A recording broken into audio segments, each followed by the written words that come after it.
A'udzu billahi minasyaitonir rajim. Bismillahirrahmanirrahim. Assalamualaikum warahmatullahi wabarakatuh. Alhamdulillahirabbil alamin. Wassalatu wassalamu ala Rasulillah wa ala alihi wa sahbihi ajma'in. Amma ba'du. Sahabat muslim yang dirahmati oleh Allah Subhanahu wa taala.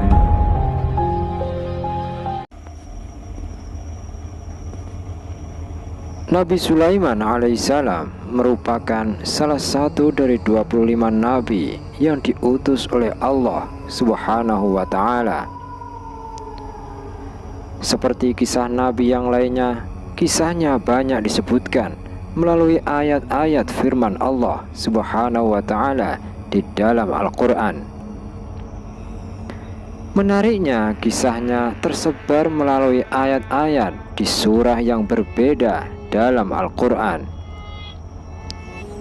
yakni dalam surah Al-Baqarah ayat 102, surah Al-Anbiya ayat 78 sampai 82, surat An-Naml ayat 15 sampai 44, surat Soba ayat 12 sampai 14, dan surah Shad ayat 30 sampai 40.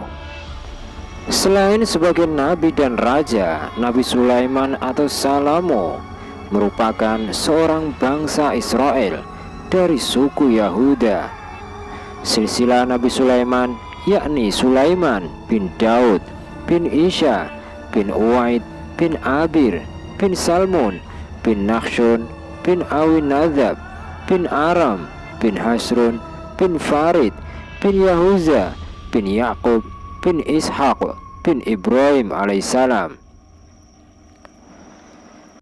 Setelah memasuki Palestina yang dipimpin oleh Yusha bin Nun, Bani Israel memasuki masa kesukuan. Setelah Samuel menobatkan Tolut sebagai raja, Bani Israel memasuki masa kerajaan. Sepeninggal Tolut atau Saul, tampuk kekuasaan diwariskan kepada menantunya, yakni Daud alaihissalam. Nabi Sulaiman mewarisi tahta kerajaan Israel sepeninggal ayahnya, yakni Nabi Daud alaihissalam. Disebutkan dalam Al-Quran bahwa saat Nabi Daud masih hidup, ada seorang yang mengadu bahwa kebun anggur miliknya dirusak oleh kambing-kambing.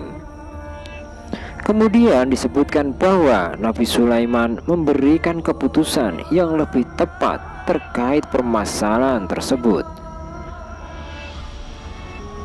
Para ulama memberikan keterangan terkait ayat tersebut bahwa ada pihak yang mengadu kepada Nabi Daud alaihissalam lantaran kebun anggurnya dirusak dan dimakan oleh kambing-kambing.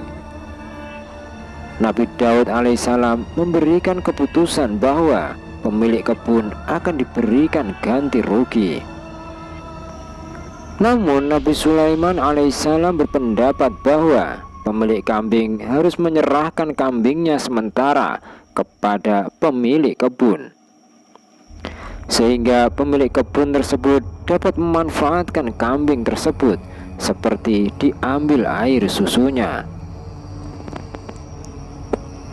Sementara itu, pemilik kambing harus memperbaiki kebun itu sampai seperti sedia kala. Setelah pemilik kambing memperbaiki kebun itu, maka barulah kambing-kambingnya akan dikembalikan kepadanya. Nabi Daud alaihissalam kemudian sepakat dengan pemikiran putranya. Dikisahkan yang lain bahwa datang dua orang perempuan mengadu kepada Nabi Sulaiman. Masing-masingnya memiliki seorang putra yang masih bayi, tapi salah satu bayi tersebut telah mati. Keduanya kemudian berebut bayi yang masih hidup tersebut, dan masing-masingnya menyatakan bahwa itu adalah putranya. Nabi Sulaiman alaihissalam kemudian memerintahkan agar bayi tersebut dibelah menjadi dua, sehingga tiap-tiap dari mereka mendapat satu bagian potongan dari bayi tersebut. Mendengar keputusan tersebut, perempuan pertama mengikhlaskan bayi tersebut untuk diberikan kepada perempuan kedua. Sementara perempuan kedua langsung sepakat dengan keputusan Nabi Sulaiman untuk membelah bayi tersebut. Nabi Sulaiman akhirnya memutuskan bahwa bayi tersebut adalah milik perempuan pertama. Hal itu karena terlihat rasa keibuannya dan kesediaannya memberikan putranya pada perempuan lain asal putranya bisa hidup. Di dalam Al-Quran, Allah menyebutkan bahwa Nabi Sulaiman alaihissalam bisa memahami bahasa binatang seperti burung dan semut. Dikisahkan bahwa seekor semut memperingatkan kawannya untuk kembali ke sarang agar tidak diinjak oleh Nabi Sulaiman dan bala tentaranya. Namun Nabi Sulaiman alaihissalam yang mendengar dan memahami perkataan semut tersebut tersenyum dan tertawa, kemudian memanjatkan syukur kepada Allah. Selain itu, Nabi Sulaiman alaihissalam juga mampu bercakap-cakap dengan burung hudhud dan berbicara dengan jin. Nabi Sulaiman alaihissalam juga mampu menghimpun bala tentaranya yang terdiri dari manusia, jin, dan burung.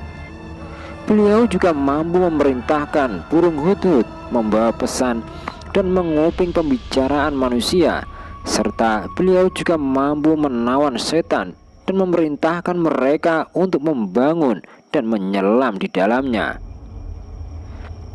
Selain itu, Nabi Sulaiman juga mampu mencairkan tembaga, memerintahkan bangsa jin untuk membuat hal yang dikehendaki oleh Nabi Sulaiman, seperti gedung-gedung yang tinggi, benteng-benteng, dan piring-piring sebesar kolam.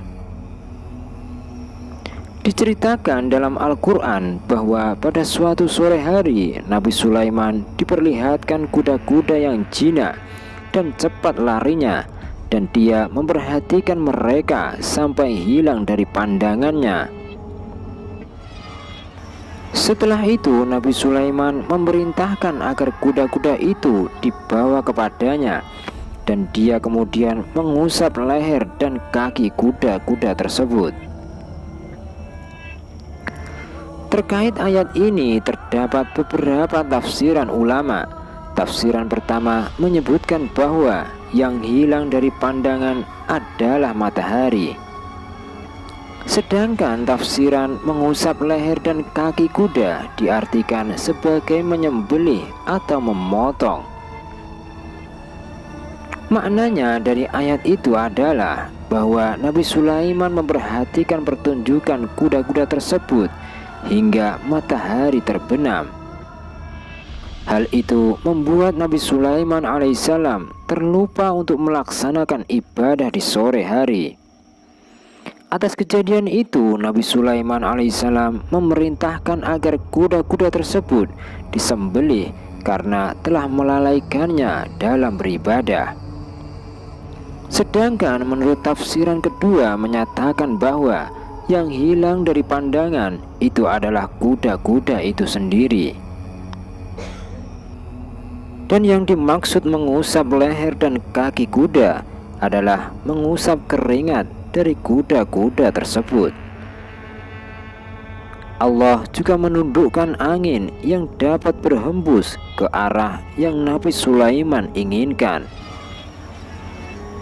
Para ulama meriwayatkan bahwa Nabi Sulaiman memiliki hamparan yang di atasnya terdapat rumah, istana, tenda, kuda, unta, dan berbagai perlengkapan perang. Saat hendak melakukan perjalanan, Nabi Sulaiman dapat memerintahkan angin untuk mengangkat hamparan tersebut beserta segala yang ada di atasnya dan mengantarkannya ke tempat yang dia inginkan, baik cepat maupun lambat. Mukjizat penguasaan angin ini dikaruniakan oleh Allah karena Nabi Sulaiman telah meninggalkan kuda-kudanya yang telah melalaikannya, hanya untuk mencari ridha Allah. Disebutkan dalam Al-Quran bahwa burung hudhud mengabarkan kepada Nabi Sulaiman bahwa dia baru datang dari negeri Syaba. Kejadian itu berawal ketika Nabi Sulaiman melakukan perjalanan di mana beliau kekurangan air. Kemudian ia memerintahkan burung hudhud untuk mencarikan sumber air. Burung hudhud itu tak juga kembali sehingga membuat Nabi Sulaiman menunggu lama. Namun akhirnya burung tersebut datang dan meminta maaf kepada Nabi Sulaiman karena atas keterlambatannya. Dia menjelaskan bahwa negeri tersebut dipimpin oleh perempuan yang memiliki singgasana yang besar, sedangkan dia dan kaumnya menyembah matahari. Al-Quran tidak menyebutkan nama dan gelar perempuan yang memerintahkan negeri Saba tersebut. Namun sebagian ulama menyebutkan bahwa dia adalah seorang ratu yang bernama Bilqis atau Balqis. Nabi Sulaiman kemudian mengutus burung hudhud untuk menyampaikan sebuah surat pada Ratu Balqis yang berisikan agar dia datang kepadanya dalam keadaan berserah diri. Setelah berunding dengan para pembesar negeri, Ratu Balqis memutuskan untuk mengirim utusan dengan membawa hadiah kepada Nabi Sulaiman. Namun Nabi Sulaiman memerintahkan pada para utusan tersebut untuk kembali dan mengancam akan mengirimkan pasukan yang sangat kuat yang akan mengusir mereka dari negeri mereka. Utusan tersebut menyampaikan kepada Ratu Balqis bahwa Nabi Sulaiman menolaknya dan mengancamnya serta memberitahu bahwa istana Nabi Sulaiman sangatlah megah. Akhirnya Ratu pun penasaran dan hendak mengunjungi istana Nabi Sulaiman tersebut. Dalam respon niat kedatangan Ratu Balqis ke istananya, Nabi Sulaiman lantas menyeru, "Siapa di antara kalian yang dapat memindahkan singgasana Ratu Balqis ke sini sebelum Ratu beserta rombongan tiba?" Jin Ifrit mengajukan diri, menyatakan bahwa dirinya bisa membawa singgasana tersebut sebelum Nabi Sulaiman berdiri dari tempat duduknya. Namun ada orang lain yang mengajukan diri. Dia memiliki ilmu dari kitab. Ia mengatakan bahwa bisa mendatangkan singgasana tersebut dalam sekejap mata. Sebagian mengatakan bahwa dia adalah Asif bin Barakiyah, seorang menteri atau sekretaris dan masih terhitung sepupu Nabi Sulaiman alaihissalam. Pendapat lain menyebutkan bahwa dia adalah salah seorang ulama Bani Israel. Ada juga yang berpendapat bahwa dia adalah jin mukmin dan ada yang mengatakan bahwa dia adalah Jibril. Setelah singgasana tersebut benar-benar didatangkan, Nabi Sulaiman memerintahkan agar singgasana tersebut diubah. Saat Balqis tiba dan menghadap kepada Nabi Sulaiman, ditanyakan kepadanya, "Serupa inikah singgasanamu?" Balqis menjawab, "Seakan-akan itulah dia." Saat dipersilahkan masuk istana Nabi Sulaiman, Balqis mengira akan melewati sebuah kolam sehingga dia menjinjingkan pakaiannya. Nabi Sulaiman alaihissalam menjelaskan bahwa itu adalah lantai yang terbuat dari kaca. Ratu Balqis kemudian menyatakan bahwa dirinya berserah diri kepada Allah, Tuhan seluruh alam. Sebagian ulama menyebutkan bahwa kemudian Nabi Sulaiman dan Balqis akhirnya menikah. Ratu Balqis masih tetap diakui sebagai penguasa Saba. dan Nabi Sulaiman sendiri mengunjunginya sekali dalam setiap bulan, dan mereka tinggal bersama selama 3 hari sebelum Nabi Sulaiman kembali lagi ke Palestina. Nabi Sulaiman kemudian memerintahkan bangsa jin untuk membangunkan 3 istana untuk Ratu Balqis di Yaman, yakni Humdan, Solikhin, dan Biniyun.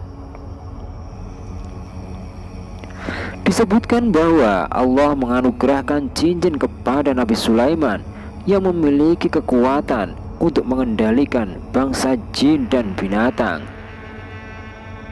Namun suatu hari setan bernama Sakhar yang bermakna batu menyamar menjadi Sulaiman dan mengambil cincin tersebut.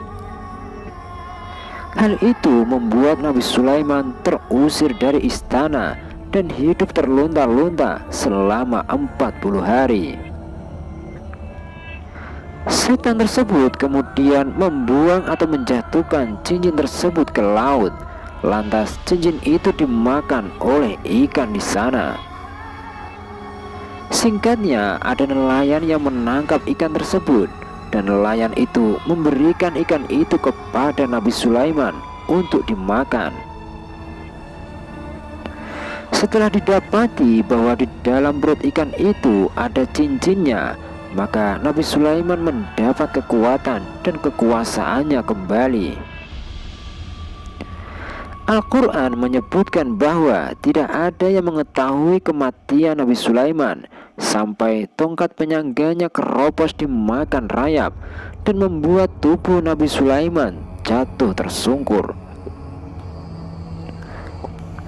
Para ulama memberikan keterangan bahwa Nabi Sulaiman meninggal saat di ruang ibadahnya, sementara bangsa jin yang bekerja untuknya biasa masuk keluar ruangan ibadah itu.